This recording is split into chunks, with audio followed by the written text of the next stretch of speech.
Sister Dr. Cynthia Marie Whitley, but I'm not your conventional minister. The name of this podcast is Be Aware. Be aware of your thoughts. Each week, we will review self-realization tips using primarily biblical references through storytelling. We will reflect on our thoughts and become aware.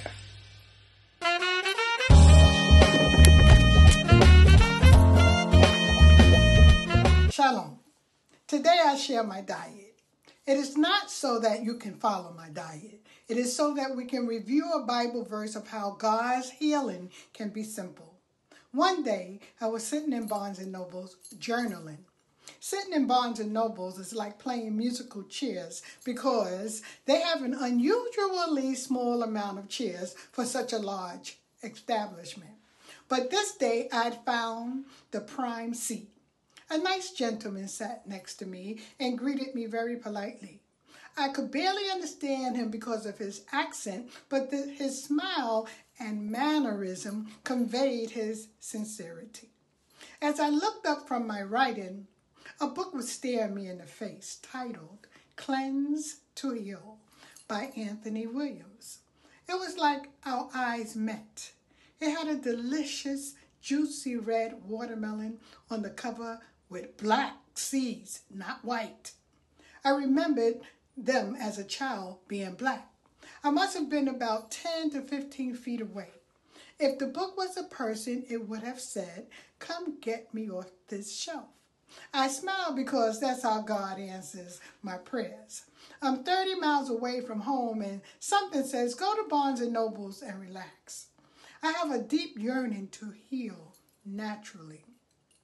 So seeing the book seemed like an answer to my prayer. At home, I have a shelf full of vitamins and herb teas, more than I can even take before they expire. In fact, it was becoming confusing which one to take on which date. Was there another natural cure I did not know of? I was thinking about giving up on natural herbs. My blood pressure, cholesterol levels, and weight weren't budging no matter how much I tried. Back to the book. It was as if I was having a conversation with the book. I said, "I see you. I'll pick you up before I go." I looked at the book several times, kept glancing at it, but I wasn't ready to get up from my chair. I love living, and my body was asking to be healed for some time now. I feel an innate desire for perfect health, so it was like God sat me in that seat for the purpose of healing me, finding a natural cure. Eventually, I got out of my seat and left my writing books on the chair so that no one would take my seat. I caressed the book knowing that it was to be a treasure.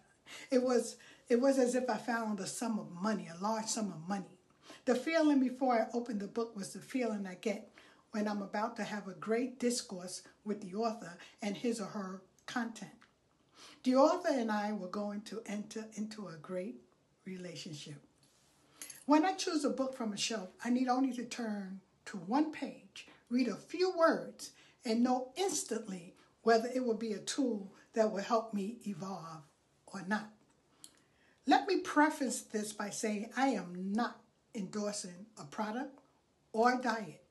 I'm simply speaking of the spiritual path of my healing journey.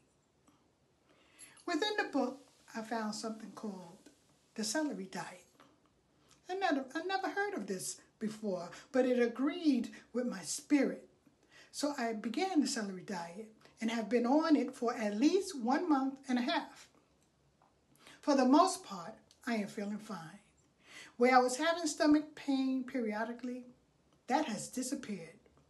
But as with all cleansing diets I've tried, like the lemonade diet, there's a process of releasing toxins that don't feel very well. Both remedies is like natural diuretics. That's when I need strength to complete the diet.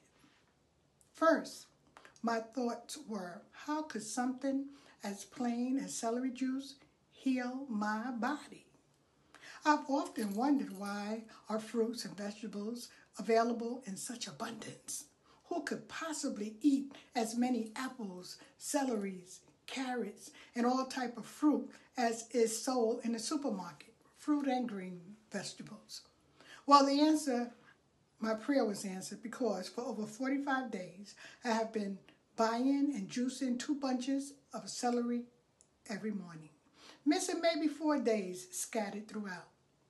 The miracle is that I've released stubborn weight that wouldn't budge, and my blood pressure has decreased from 156/80 to 135/79.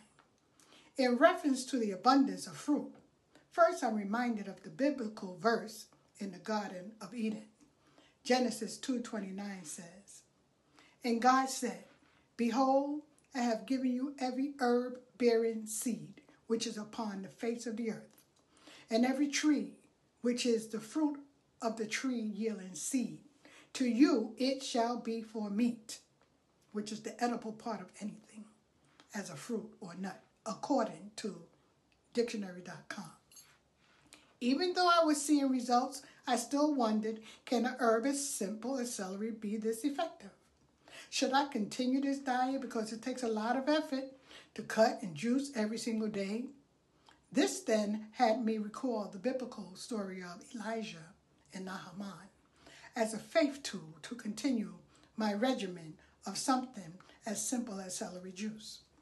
2 Kings 5 tells the story of Naaman and the prophet Elijah. Israel was under the control of the Arameans or Syrians.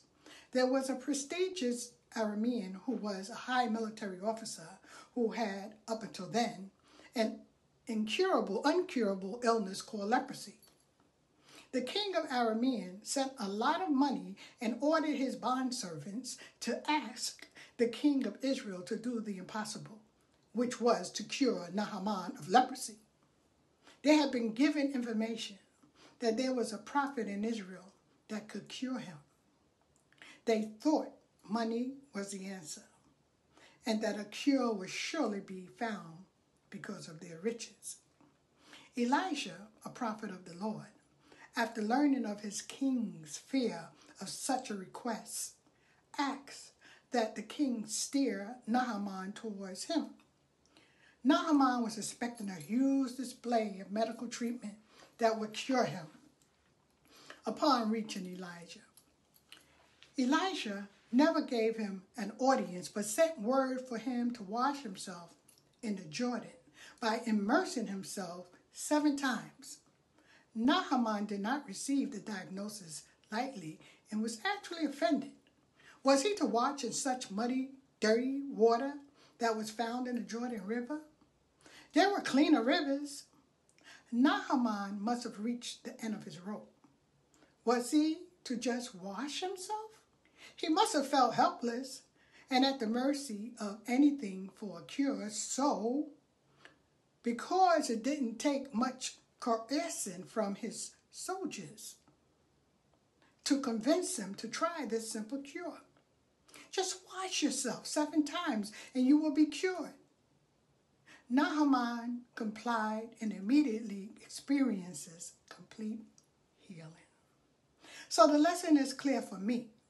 The antidote for me to have faith that the proper use of this simple herb celery is a healing tool for me. I have found that it works for me. I will stick to it because I believe that this is the food talked about in Genesis. I will continue at times with my other herbs and vitamins, but most of all, I will believe in God's power to heal, as Exodus 23:25 says. Worship the Lord your God, and his blessings will be on your food and water. I will take away from you sickness. Shalom. Shalom. It's been a pleasure. You want to hear more? Click below to go to Amazon.com. Shalom until next time.